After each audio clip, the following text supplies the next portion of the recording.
April 14, 1945. The Atlantic was gray that morning. Cold, endless, heavy with fog and salt. The Marine Tiger, a Liberty ship built to carry steel and ammunition, now carried something altogether different. Silence. On its deck, bundled in coarse wool coats, stood 31 German women. Secretaries, farmhands, nurses, even one opera student from Bremen, none older than 30. A few were visibly pregnant, hands pressed to the fabric that no longer hid the roundness beneath. The wind clawed at their scarves, and the sea, indifferent, kept its rhythm. Somewhere below deck, an American medic was counting medical supplies: morphine, iodine, blankets, milk powder. He did not know what to make of this cargo. Officially, these women were classified as attached civilians, auxiliaries captured near the Rhine as the Allies advanced toward the heart of Germany. Unofficially, they were a bureaucratic mistake, too valuable to abandon, too harmless to punish, and too fragile to send home through the collapsing front. Someone somewhere had signed the wrong paper, and the Marine Tiger sailed west instead of east. The women did not know this yet. They believed they were being taken to an interrogation camp in England. They whispered among themselves in nervous dialects: Swabian, Saxon, Bavarian, voices softened by exhaustion. The youngest, 19, cradled a tiny wool bundle that wasn't a child, but a doll she'd made from torn undershirts. She called it Madchen. The ship groaned like an animal under strain. On the horizon, gulls appeared, white and distant, the first sign of land. The women squinted into the mist, and someone said, "America?" half in disbelief. The guard beside them, a young man from Ohio, nodded but said nothing. He wasn't sure whether to pity them or despise them. He had seen photographs from the camps in Europe, bodies in pits, men in stripes, but here were German women, one of them humming a lullaby to her unborn child. The contradiction gnawed at him like a splinter he couldn't pull free. Below deck, Chaplain Robert H. Lewis sat in a cramped cabin reading a telegram. It was stamped with an army crest and smudged fingerprints. Special classification under Geneva Convention, 1929. Pregnant detainees. Temporary medical custody. He had never read those words in the same sentence before. The U.S. Army Handbook had no page for this. He looked across the narrow table at Sergeant Tom Reeves, who was cleaning his glasses with a handkerchief. "What are we supposed to do with them?" Lewis asked quietly. Reeves shrugged. "Feed him, pray for him, keep him from falling overboard." The chaplain smiled despite himself. He was 36, Methodist, kind-eyed, and had been in the European theater long enough to know mercy sometimes required paperwork. He'd seen men die for inches of ground. Now he was being asked to protect unborn lives of the enemy. He took that as a kind of promotion from God, though he wasn't sure the brass would agree. On deck, the women stared westward as the fog began to lift. The skyline of New York emerged like a ghost, distant spires, the faint shadow of the Statue of Liberty. They had seen the statue in propaganda posters, always twisted into mockery. Now it was real, pale against the dawn. A few women crossed themselves instinctively. One, the nurse from Munich, whispered, "She looks kinder than our Führer." Another hushed her, terrified an American might understand. But no one was listening.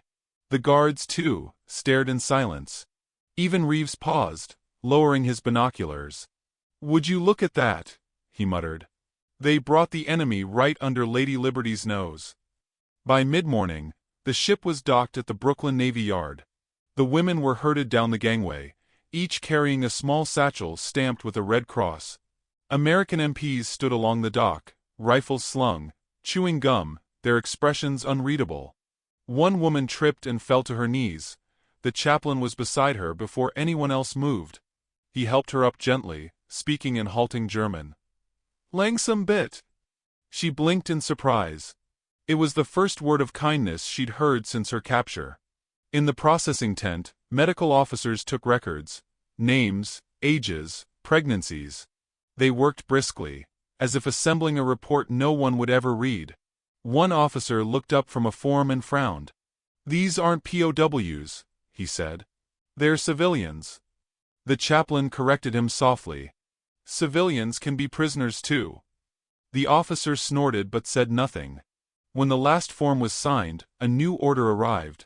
Destination changed. Forward to Camp Hearn, Texas, via rail. The women, who had imagined Europe behind them, now learned they were being sent deep into the American South. The journey took 5 days. Through the train windows they saw a country untouched by war, endless green fields, neat towns, children waving from platforms. The women tried not to cry, but some did anyway. They had expected barbed wire, hunger, hatred. Instead, they were offered white bread, boiled eggs and coffee so strong it made them cough. One woman asked if it was a trick. Another laughed and said maybe America was trying to fatten them for propaganda photographs. Even humor felt dangerous. At one stop, Chaplain Lewis climbed aboard their carriage, hat in hand. He moved slowly down the aisle, checking on each woman. When he reached the youngest, the one with the doll, he paused. "How far along are you?" he asked gently. She blushed and whispered, 7 months. He nodded, then said almost to himself, "By then, the war will be over." She didn't reply. She had stopped believing in endings. That night, as the train rolled through the Mississippi darkness, thunder broke outside. Rain hammered the roof like artillery fire. The women flinched at every clap. Lewis sat awake in the next carriage, writing a letter to headquarters. He wrote, "These women cannot be repatriated immediately. Medical need supersedes nationality. Recommend temporary custody until childbirth completed." Then, as if confessing a secret, he added, "They are not the enemy we were told to expect." By dawn, the storm had passed. The train pulled into a siding surrounded by pines and open sky. A wooden sign read, "Camp Hearn." Barbed wire glittered faintly in the sun. The women stepped out, blinking, holding their bellies as if to steady something fragile inside them. American guards watched quietly. No jeering, no shouting, just the low rustle of uniforms and the cry of distant birds. One of the women looked around at the barracks, the laundry lines, the vegetable garden behind the fence. "It smells like home," she whispered, half ashamed. The chaplain overheard and smiled. "Maybe it could be," he said. The words hung in the air longer than he meant them to. For now it was just a camp. Temporary, uncertain, bound by wire and orders. But something had already shifted. These women had crossed an ocean to discover the strangest truth of all, that captivity could feel safer than freedom. And as the guard tower bell rang for noon inspection, a single thought moved quietly among them. What if they never sent us back? The first sound they noticed was not the clang of gates but the wind, warm, dry, rustling through the pecan trees that circled the camp. Texas smelled of dust and molasses, faintly sweet, nothing like the wet soil of home. The women filed from the train under a white sun that seemed to watch everything. They walked through double rows of barbed wire toward barracks painted a tired yellow. The guards wore khaki and mirrored sunglasses, their rifles slung more out of routine than threat. Beyond the fence stretched miles of farmland, cotton, corn, and cattle under the slow, endless sky. One woman whispered that it looked too open to be a prison. Another muttered that it was crueler that way. The official welcome came from Captain Harris, a sunburned man with an easy voice who addressed them through a translator. "You'll be treated under the Geneva Convention," he said, the phrase as heavy as iron. The translator repeated it in German, and the women exchanged uncertain glances. Few understood the legal words. All understood the tone. Work, discipline, and waiting. Behind him, Chaplain Lewis stood quietly, his sleeves rolled, his Bible tucked under one arm. His presence was softer, almost invisible. But the women noticed him. He had been on the ship. He had used their language with care. They remembered that. The women were assigned to Barracks 12, 3 rows of bunks, a potbelly stove, and a single wooden table. The nurse from Munich, named Elsa, took charge almost instinctively. She wiped each bunk with a rag, organized supplies, and asked for clean water. The guards, bemused, fetched buckets from the well. A few of the women laughed for the first time in months. They found strength in tasks, in the rhythm of order. Even captivity, Elsa said, needed tidiness. The youngest, still clutching her doll, helped hang curtains torn from old sheets. When she caught her reflection in the window, she froze. Her belly was round now, unmistakably life pushing against the war's memory. At noon, the camp mess bell rang. The women hesitated at the threshold of the dining hall. Inside, long wooden tables were lined with metal trays, each portioned with meat, potatoes, and white bread. They ate in silence, eyes darting between their plates and the guards who lounged near the exit. Then, one of the women began to cry quietly. "It's too much," she whispered, ashamed. Back in Germany, she'd traded jewelry for stale bread. Here, the enemy fed her roast beef. The irony was too heavy to swallow. Later, under the open shed that served as the chapel, Chaplain Lewis read from his notes. He spoke about mercy, not as a gift, but as a duty of civilization. His sermon was brief, careful, translated by a Red Cross interpreter who stumbled through the softer words. "Mercy," the chaplain said, "does not ask if a wound belongs to the enemy." The women listened, unsure whether to believe him. Still, when the interpreter finished, a few murmured, "Danke." Days turned to weeks, and routine settled like dust. Each morning they reported to the field. Cotton rows, irrigation ditches, barns smelling of hay and sun. American farmers leased their labor under government contracts, paying the War Department 50 cents a day per worker. The women received tokens redeemable at the camp store.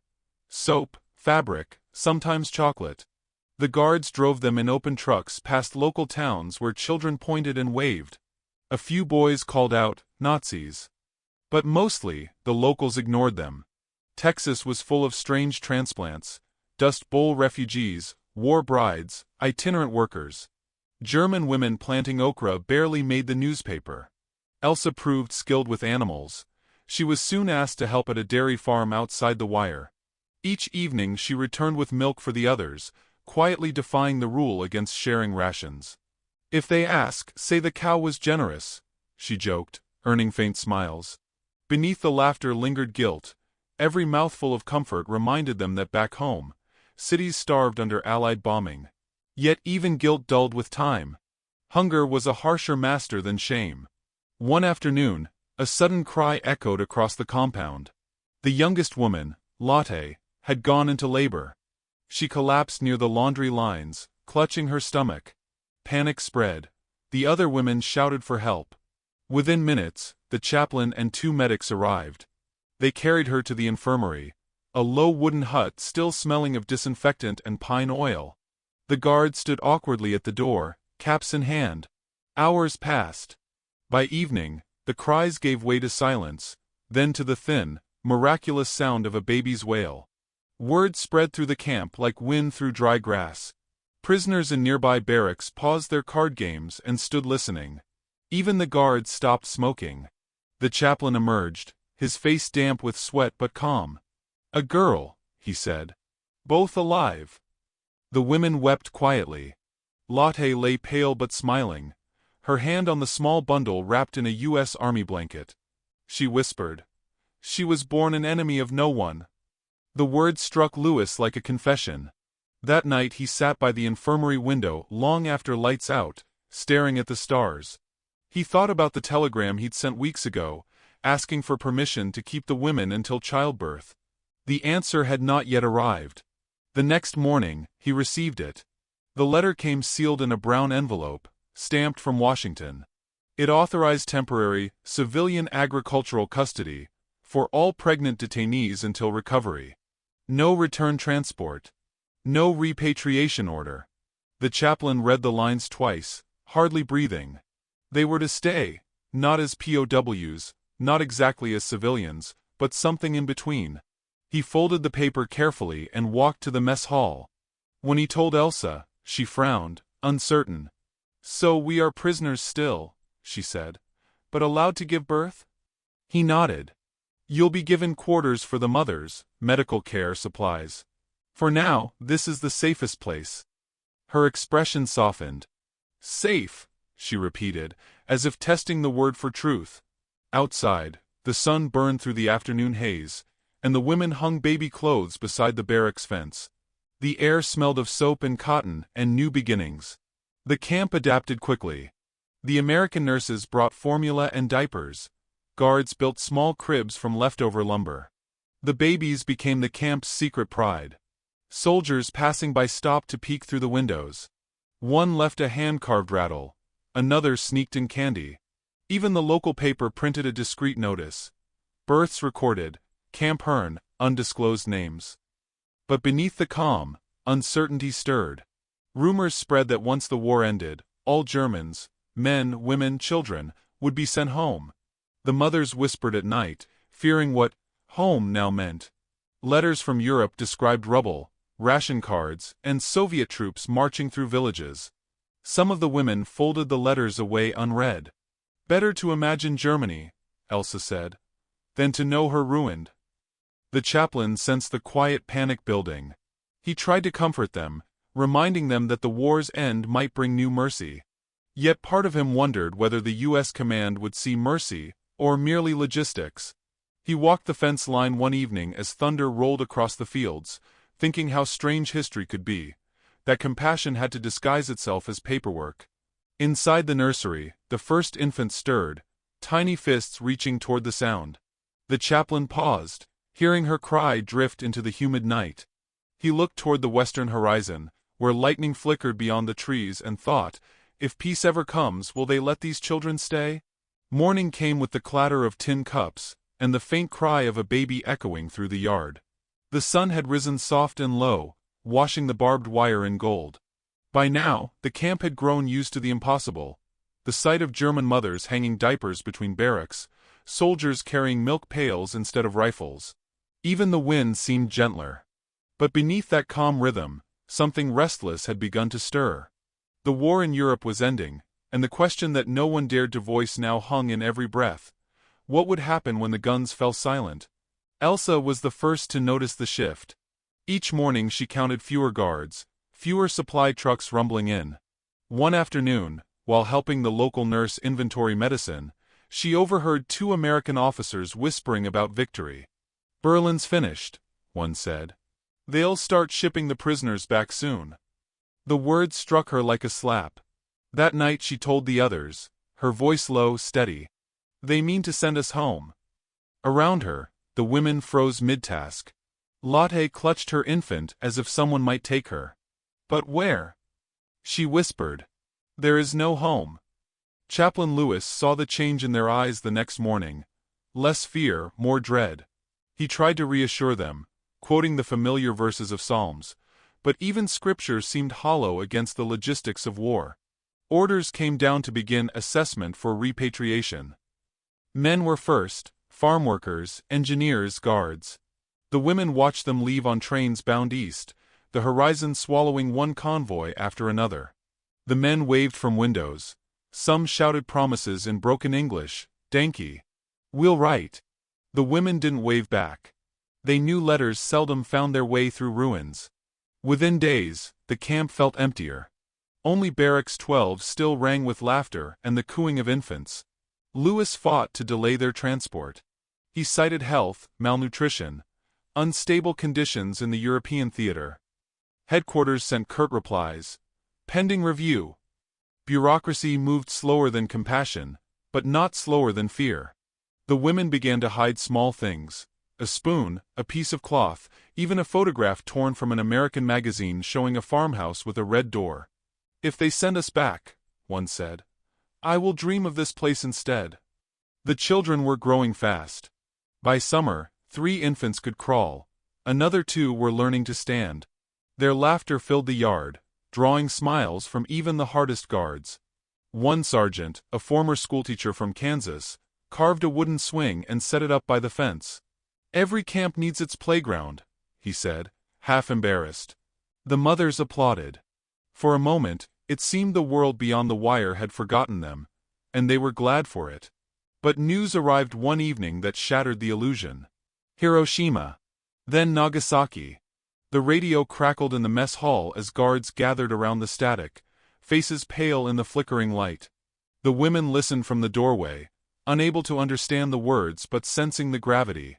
The chaplain turned off the set when one of the guards muttered, "If we can do that to Japan, they'll never question what we did to Germany." He saw the women staring and forced a smile he didn't feel. "It means the war will end sooner," he said softly. After that, silence became their companion. No one sang lullabies anymore. The babies slept through thunder, through distant gunfire in dreams none of them remembered. One night, Elsa sat by the window, watching lightning crawl across the fields. Louis found her there, still in her apron, her hair undone. "You're awake," he said gently. "I can't sleep," she replied. "Every time the sky flashes, I think it's the world burning again." He sat beside her. They spoke little. The air smelled of rain and oil and faint perfume from the soap she'd bartered with a nurse. When she finally asked, "Will they send us home?" his silence was answer enough.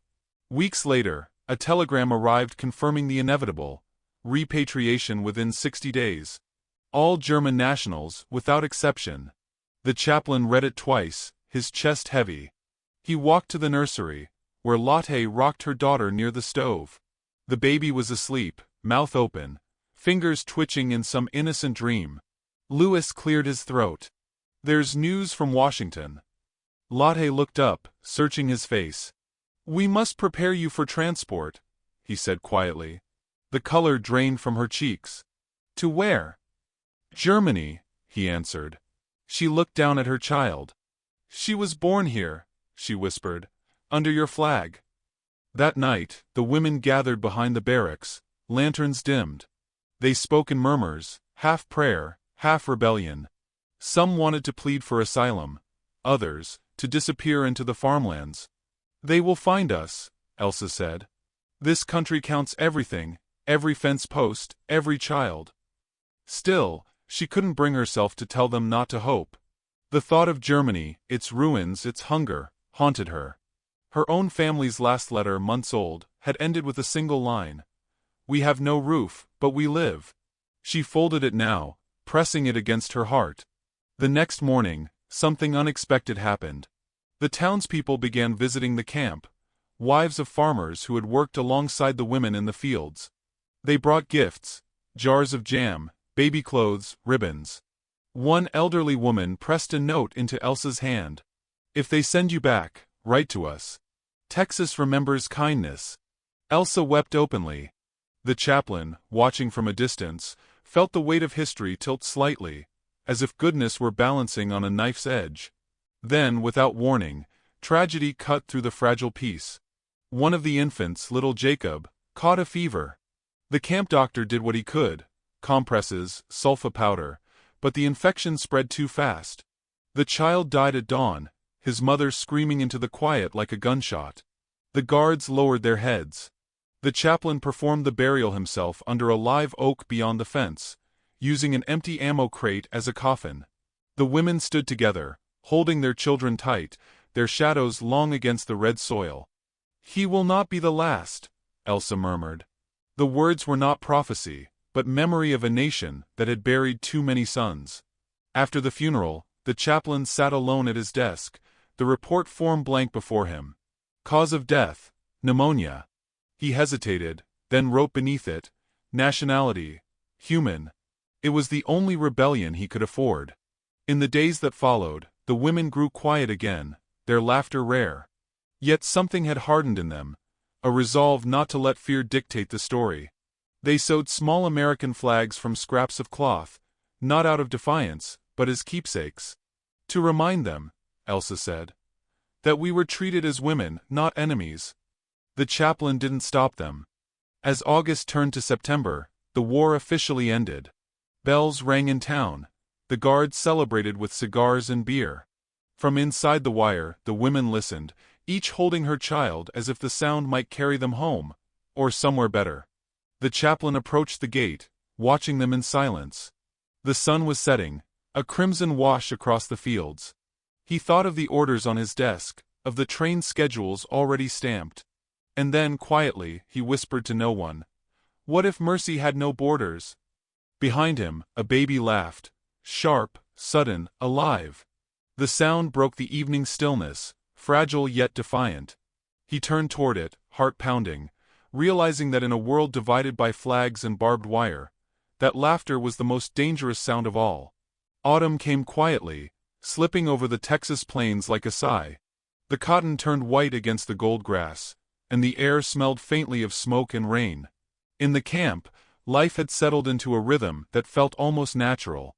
The women still worked the fields, still sang to their children at dusk, still waited for orders that would decide their fate. But beneath that ordinary calm, time was running out. Every sunrise brought them closer to the day they feared most, the day the trains would come for them. Elsa had grown leaner, stronger. The months of labor had given her hands calluses, her posture a quiet pride. She had stopped counting days and started counting moments.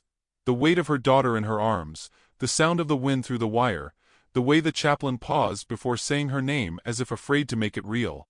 Lotte, once fragile, now carried herself with defiance. Her baby was toddling, laughing, chasing shadows. "She belongs here," she said one morning, nodding toward the open sky. "Not in the ruins of my country."